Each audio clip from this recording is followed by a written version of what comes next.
right, y'all. Welcome to the Scott Horton Show. I am the director of the Libertarian Institute, editorial director of antiwar.com, author of the book Fool's Errand, Time to End the War in Afghanistan, and I've recorded more than 5,000 interviews going back to 2003, all of which are available at scotthorton.org. You can also sign up for the podcast feed. The full archive is also available at youtube.com/Scott Horton Show. All right, you guys. On the line, I've got Michael Bell, Sr., a former lieutenant colonel in the U.S. Air Force and father of Michael Bell, Jr., who was killed by local police in Kenosha, was it Wisconsin, I think it is. Welcome back to the show. How are you doing? Scott, thank you for having me on the show. Very happy to have you here. And I'm sorry, I meant to say in that introduction that you have since become an activist, working very hard and successfully in some instances in pushing for new systems of accountability and for independent investigations of police shootings and this kind of thing. And we'll talk about that later on in a minute here. But first, we have new developments in this story of what actually happened to your son back in 2004. And so I guess, I know it's hard for you and I'm really sorry, but can you remind us what it was that happened and then talk about some of the new details that have come out here? Sure. I'll try to make it easy for your listeners to follow. I had a son, 21-year-old son, Michael Bell. He was coming home from a night out with friends. He pulled in front of his own home. A police officer arrived behind them. We think the police officer was waiting for him on another matter.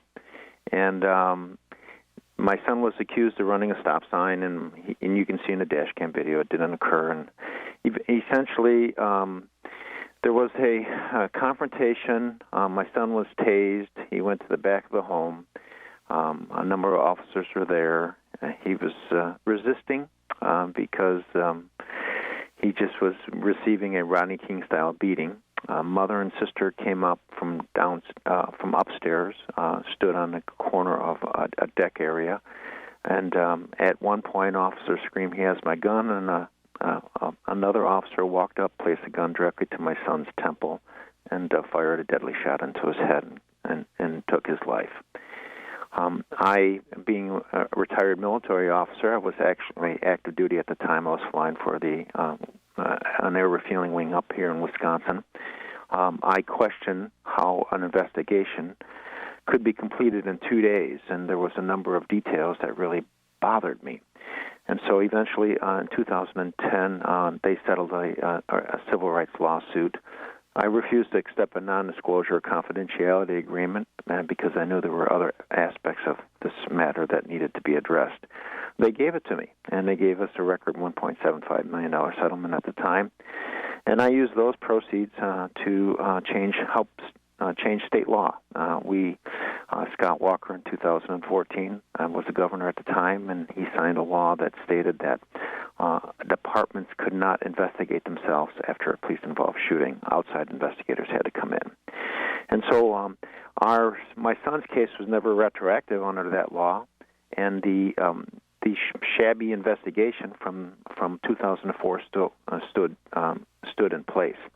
I approached a number of people, the governors and attorney generals and those DAs, police and fire commissions, and I kept calling for an outside investigation because it showed that there was potentially a homicide, a murder, or a cover-up and a conspiracy of a cover-up.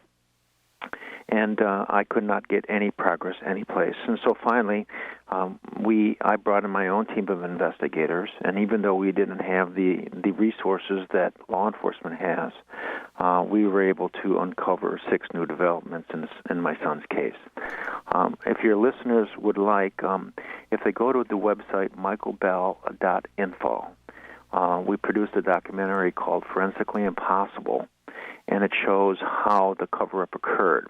And just recently, we held a press conference, and we released our findings regarding my son's case. And one of the most important parts of the findings is that I found the bullet impact location, which directly contradicts police testimony. And it's a big deal because the officers, they came together and they changed their testimony multiple times. And our attorney caught them with that because after they all got done completing their testimony for our civil rights trial, he handed them a copy of the medical examiner's report. And the medical examiner report stated that my son was shot on the right side of the head, even though all their testimony said that he was shot on the left. And so we found multiple new developments to include a bullet impact location. We have 4 outside sources that demonstrate that the officers physically fought with each other immediately after my son's death because it was a bad shoot.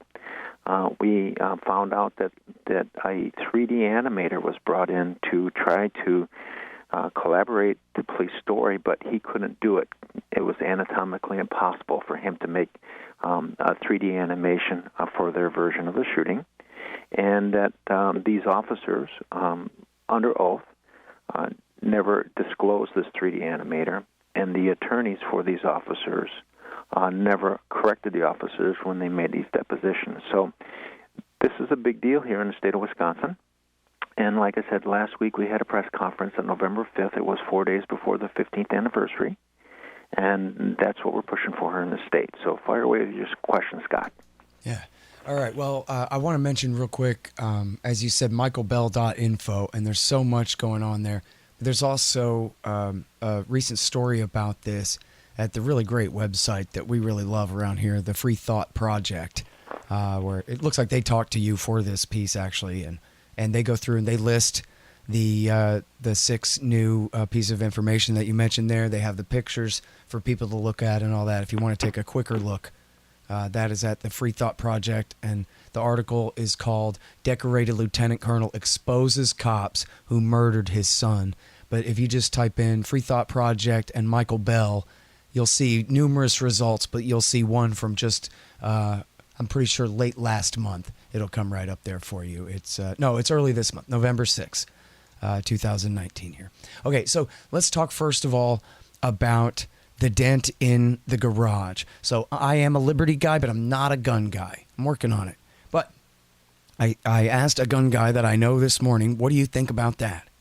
And he said, well, police guns usually have hollow points so that they don't travel through bodies and hit whatever is behind someone that they're shooting. And so this looks more like a ball type of a bullet that could have done that. He said, in his opinion, he thought maybe it was unlikely that a bullet that had traveled through a skull, a hollow point that had traveled through a skull already, would leave that sort of dent in the garage. Although I think, he left open the possibility. But I wonder if your forensic investigators and all that, have they, clarified about the nuance, about the ammunition, and about whether they think this is possibly from a second shot that missed, or whether this is certainly the fatal bullet, but they explain why it is that it would have been able to, the hollow point would have survived intact enough to make that dent or something like that? Well, there's a number of things that you have to consider. First off is that this piece of aluminum garage trim was probably only about 6 or 8 feet away from where my son was being held over a car. Okay. And the bullet traveled through the right side of his head and out the left side of his head, and it lost a lot of velocity. And we don't know, and it's my guess that the bullet tumbles, and that everybody thinks a bullet's going to travel in a straight line, but when it's passing through material, it changes its direction and it tumbles.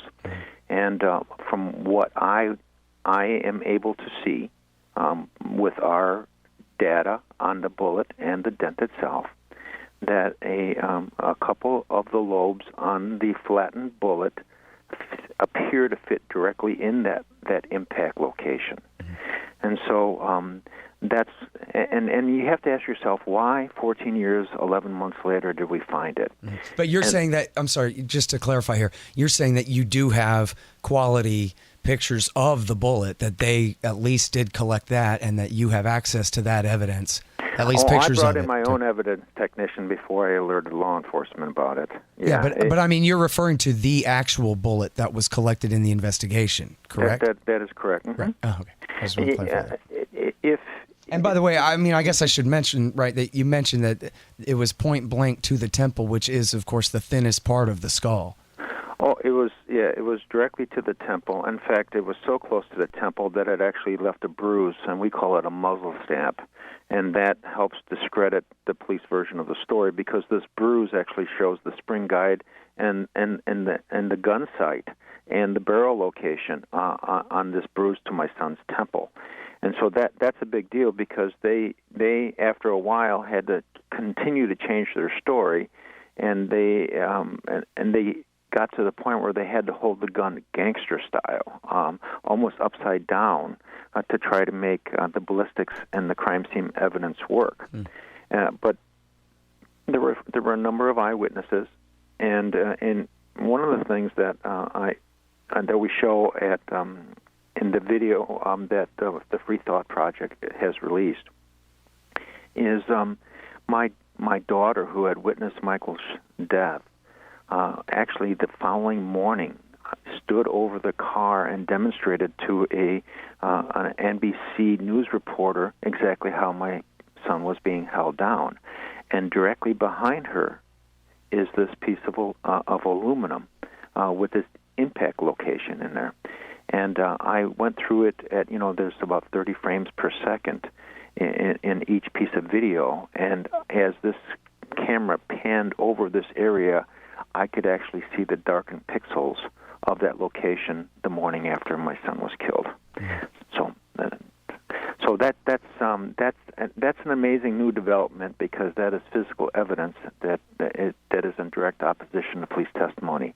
Yep. I want your listeners to understand that the eyewitness versions of this testimony never changed. It's remained constant, and nowhere did my son get bent 180 degrees around, as the police eventually changed their stories to.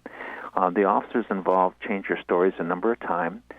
The police report, or the complaint that I'm getting ready to file, is available online for all the public to see. And if they go to MichaelBell.info or the Facebook page, Plea for a Change, the Michael Bell shooting, they can actually download this multi-100-page document, and they can see for themselves the bullet shape, the bullet size, and location, and so forth. But you have to understand that most citizens cannot conduct this type of investigation. Right. Just in attorney's fees, just to get open records, it was $40,000 for me.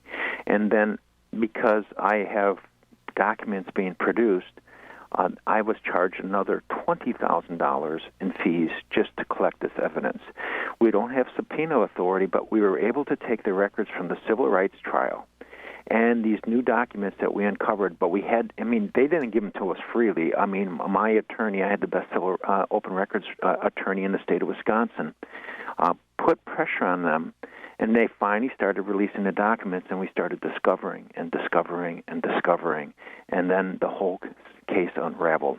So those are the developments, Scott. And what I want your listeners to understand is that if a retired military lieutenant colonel with resources and intellect and the ability to build an investigative team of police officers has this much problem in exposing a police cover-up, what does a normal family that is, a medium income wage earner that do not have the resources and the courage to do what we did, what is happening to them? Well, and especially poor people, who are the ones who are most likely to get it, black or white, and those people have the least resources of all. And that absolutely is an important point, especially when, as they document at the Free Thought Project, cops kill on average 2 people every day in this country. Every day. And so how many of those people have your capability and ability in all the different ways you just mentioned to be able to carry on something like this, which after all hasn't gotten a single cop indicted yet? The answer is none, right? The answer is you are the single most equipped father of someone killed by a cop to do something like this in the whole country. Everyone else has less of a capability. And they don't have any part of the state that is supposedly their security force who's victimizing them like this in the first place to take their side, right? Like, what's the best they've got? The court-appointed defense attorney or something like that? There is no mandate for a real check and balance against a sheriff's department or a city police agency or a state police agency whose cops kill citizens, armed or unarmed, in any circumstances. They investigate themselves, and then it all goes away. But anyway, wait, because you're about to talk about the success you've had in Wisconsin. I want to hear that, but I wanted to ask you about one more thing before we do, which is about the fist fight between the cops after the shooting, that you have multiple witnesses talking about that, and that was something that they tried to bury for a long time, correct? That is correct. From 4 different sources, we were told that there was a fist fight between law enforcement officers immediately after the shooting. An eyewitness to the shooting who had no relationship to our family at all. She worked as an assistant nurse at a nursing home just about 50 feet away, immediately heard after the shooting, "What did you do that for? Get help now." And then she reported that there was a fist fight, but they discredited her. A mother and daughter, Michael's mother and my daughter, were immediately issued inside the house, and they heard the fight outside, but they were ordered not to look outside. In addition to that, we have records where an emergency medical technician arrived on the scene, and the officers were fighting there. But more importantly, a relative to the police officer who shot my son has come forward and released information about that fist fight and how that officer was challenged immediately after the shooting. So those are the types of things that are occurring. How could you have a life and death, supposedly a life and death struggle, and then immediately fight afterwards? I want your listeners to understand is that my investigator, who is a retired Kenosha police detective, a very brilliant man by the name of Russ Beckman, Russ uncovered that the officer had a use of force error. And essentially, an officer backed into a car, and there was a gap between his gun and his belt for his jacket to slide into. And the car was a Nissan Pulsar, and it had a very thin driver's side mirror. And when the officer backed into that mirror, he misinterpreted it as something as grabbing his gun, and then he screamed, "He's got my gun." But there is no DNA, and there was no fingerprints on the gun or holster from my son. My son, to my best of my knowledge, has never shot a gun in his whole life, and I'm his father. And for him to supposedly be grabbing an officer's gun in this way to shoot him is just wrong. But instead of coming back and saying that this was a mistake of fact and this was an error that occurred on the officer's part, the police department decided to play it another way, and they accused my son of grabbing a gun, and the eyewitnesses shot down that story.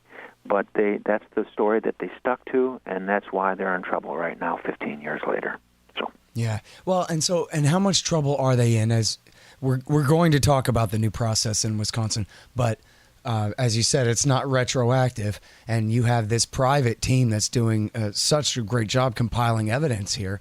But what are the indications that the local district attorney's office is going to go ahead and indict this cop and hold him responsible for his crime? We think the local district attorney knows that it was a bad shoot, and he's doing everything within his power to block a proper investigation. In fact, if your listeners read our report, you will see where the local district attorney, the police chief of the officer who killed my son, and the sheriff are all on a first-name basis. And they colluded together to block a proper investigation of my son's death. And so we're calling upon our newly elected governor, Governor Tony Evers, to call for an investigation of my son's death. And he has authority to do that because our legal research showed that. And that's where we're moving forward with this. If we have a newly elected attorney general, And if he doesn't want to have this dirt on his hands, he better do the right thing. And so we're pressing forward. And the conspiracy is still ongoing. Some people try to tell everybody that the statute of limitations has expired, but when you have an intentional homicide where you put a gun directly to somebody's head and you take their life and you cover it up and you continue to do that, many argue that the statute of limitations don't even start running until the conspiracy is discovered. And so that's where we're at. It is kind of a complicated thing, though, right, where the one cop that actually pulled the trigger can blame the other cop for saying that he's got my gun. That makes sense why they had a fist fight, right? Why'd you do that? Well, you said he had your gun. Well, I don't know. And then, right? Well, everybody needs to know that the officer who said he has my gun committed suicide in 2010, about 7 months after the settlement. Little did those officers know that when the mayor signed off on the settlement that he refused to have a non-disclosure confidentiality agreement. Typically, these types of cases are sealed forever and you can't talk about them. And that's why this is such an important deal, because we have the resources, we have the courage, we have the intellectual team building to bring this forward. Plus, we have we don't have a non-disclosure. And so we can take all that evidence that's typically hid forever, and we can allow to bring it forward and make a case-by-case point on it to the nation on why the method needs to be changed. Hey guys, Scott here. I got some books you should read. The War State by Mike Swanson, a great history of the early Cold War. No Dev, No Ops, No IT by Hussein Badakhshani. How to run your computer business like a good libertarian.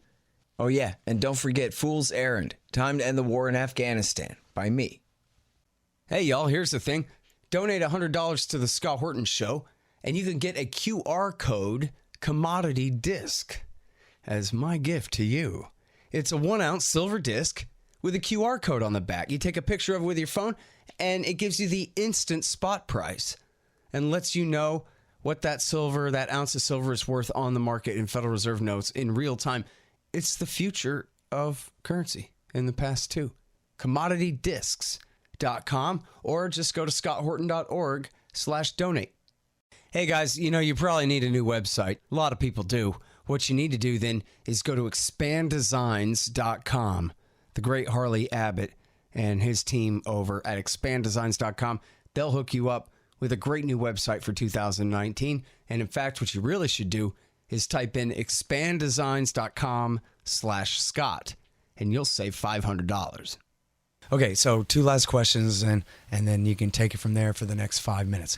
The first thing is, what can anybody do to help you in your mission to pressure the new Attorney General of the state of Wisconsin? And then secondly, please tell us about the success that you have had in changing the law there and how it works now, and what other developments you have along those lines too. The number one way that they can help is to go to MichaelBell.info or Facebook Plea for Change and start sharing our press conference video. That's the number one thing that you can do, because once you see the video that was released this morning, and it was shot in 4K high definition with good audio, you will understand how the cover-up unfolded. And getting that information out to others and asking them to contact either our Attorney General or the District Attorney allows public pressure, because that's the only thing that they listen to. Is their job in jeopardy? And if it is in jeopardy, I better do the right thing.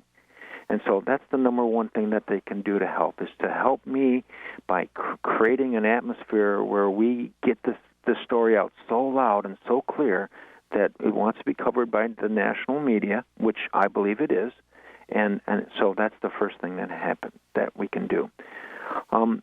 As regarding to changing state law, I was appalled. I'm an Air Force pilot, and I know how safety investigations are conducted. You take a look at what was the true cause of the accident, and you try to avoid preventing it from happening again. That's not how it works in law enforcement. Law enforcement immediately sets up a blame game. They try to character assassinate the person. In my own son's case, they said he was a convicted drug felon. My son was caught with rolling papers in his pocket one time, and that's it. But they use these emotionally charged words like he's a convicted drug felon when he was caught with rolling papers. And so they go after them that way. Law enforcement understands that the first person to get their story out wins. And so typically the family is in emotional distress. They're trying to understand what's going on. They have no idea on how the process works. But the leadership in law enforcement and in the community immediately starts spinning it in such a way where the person is discredited. And if you're an African American, usually the white middle class professional will automatically discredit the person being killed in favor of the officer. And I call those people ignorant white professionals. And I will tell everybody that I was one, and that I automatically believed the officer's version of the story. I didn't even believe my own daughter's version of the story until the evidence started coming in. And so what we did in Wisconsin is we fought to make sure that law enforcement's departments could not investigate themselves after a police shooting. Our research showed that in over 100 years, since police and fire commissions were formed in 1885, that there were only 3 unjustified shootings found and that was by a district attorney, and no other method found an unjustified shooting. And those 3 versions of unjustified shootings were actually brought forward pretty much by the citizens in the community. It wasn't by law enforcement. So the first thing that we had to do was make sure that the investigation is not tainted. Where you shoot somebody, you get to control how the evidence is being found and presented. And so in Wisconsin, in 2014, Governor Scott Walker, after unanimous votes by this House and the Senate, signed the first bill in the nation that says if police kill, they cannot investigate themselves. In addition to that, they have to issue a report. If the DA decides not to charge a police officer, a full report has to be made public to the family and to the community about what really happened in the shooting. And this is important because I know that there are really good law enforcement officers, and they don't want their departments to experience this type of thing. So they get to read these reports, and they get to understand what went wrong, and they get to train their officers on how to prevent it from happening again. And so that's where we're at. And right now, there's a senator, his name is Van Wanggaard, and he is a former police officer. And he has worked with our group, and he has put together a bill where a National Transportation Safety Board-style investigation can be conducted. And what it will do is it will help prevent use of force errors. So many of these cases are errors. I misinterpreted that cell phone as a gun. I misinterpreted, my gun being caught on a car mirror as somebody reaching for my gun, and so therefore loss of life occurred because of these use of force errors. And if we can start bringing down the use of force errors, the death rate that you had talked about, which I believe is really about 3 per day instead of 2 per day, we can start bringing those numbers down. And it also will increase the level of trust between law enforcement and the community. And I am pro-law enforcement, but I am more pro-truth, and that's what needs to occur. So that's why this is so important. Okay, great. So, again, on Facebook, it's Plea for Change. The Free Thought Project, of course, is covering cases like these all day long, and including the case of Michael Bell, Jr. and Sr. here. And then most importantly, everybody, MichaelBell.info. And this is where you will find Forensically Impossible, all the reenactments, all the forensic evidence, the dash cam video, all of it is there for you at MichaelBell.info. And again, one more time, how can people contact you? Is it Facebook is the best way to help participate in your campaign on your case, on the case of your son shooting with the Attorney General of Wisconsin right now? Plea for a Change, the Michael Bell shooting, is our that allows us the best control. I can make updates daily. The old website type of things, it takes a technician to go in there and make changes. Right. And so if your audience wants to look at our press conference, the one that we held just last week with all the evidence, and how the DA and the sheriff and the police chief colluded and so forth, they can go there and watch that. and they can share it. And I will go out of my way to try to get some information for you to continue to contact the Attorney General here in the state of Wisconsin and ask for an open investigation into the Michael Bell shooting. That is the best way to work here, because that puts on political pressure. And you know what? If they did nothing wrong, they shouldn't have a problem with reopening an investigation into this shooting.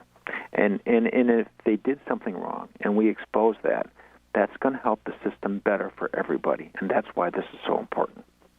All right. Thank you again, Michael. Appreciate Scott, thank you very much, and I just want to throw my kudos out to Jack Burns over at the Free Thought Project. Fantastic job. He's been covering the shooting for a number of years, and they have done a very good job of keeping the public informed. That's right. Yeah, any chance I get to say something positive about the Free Thought Project, I do it too. It's just, although I don't necessarily recommend subscribing to their evening email, because it'll turn you into me overnight there. All right, thank you, sir. Appreciate it. Okay, thank you, Scott. All right, you guys. And I'm being facetious. You should do that, but it will make you mad. It's really something else. All right, MichaelBell.info. Thanks. All right, y'all. Thanks. Find me at libertarianinstitute.org, at scotthorton.org, antiwar.com, and reddit.com/Scott Horton Show. Oh, yeah, and read my book, Fool's Errand, Time to End the War in Afghanistan, at foolserrand.us.